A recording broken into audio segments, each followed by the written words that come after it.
Hello guys, good morning. Nagluto nga po pala ako ng sinampalukang manok. Nagiwa na nga po pala ako dyan ng mga bawang, sibuyas at luya at pinas-forward ko na nga rin po pala para po mabilis. Naisipan ko nga rin po pala magluto ng may sabaw kasi po maulan po. At masarap po humigop ng sabaw.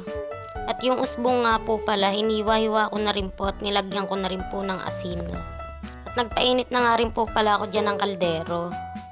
Naglagay na nga rin po pala ako dyan ng mantika. At nung mainit na nga po, nilagay ko na nga po pala dyan yung luya. Yung luya po muna ang inuna ko. Tapos po isusunod ko na nga rin po pala dyan yung bawang. At nung okay na nga po yung bawang, ilalagay ko na nga rin po pala dyan yung sibuyas. Ayan, gisahin ko lang po ng mabuti. At nung nagisa ko na nga rin po pala, ilalagay ko na nga po pala dyan yung manok. Ayan, halu-haluin ko lang po ulit hanggang sa magisa. At nung okay na nga po yung manok, ilalagay ko na nga rin po pala dyan yung usbong.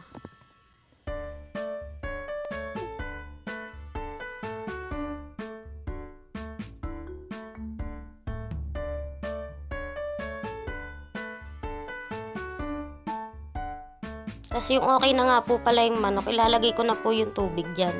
Mga 2 mangkok na tubig lang po ang nilagay ko. At habang inaantay ko nga po pala kumulo yan, nagsahig na nga rin po pala ako dyan. At yung pagkakulo nga po pala, naglagay na nga rin po pala ako dyan ng asin. At sinunod ko na nga rin po pala dyan yung sinigang mix. Tapos maglalagay nga rin po pala ako ng konting magic sarap. At sandali na lang din po pala maluluto na po yan. At ayan po, luto na po yan. Kain po tayo. Nagain na nga rin po pala kami dyan. Kain po. Please like, share, and subscribe po. Thank you po.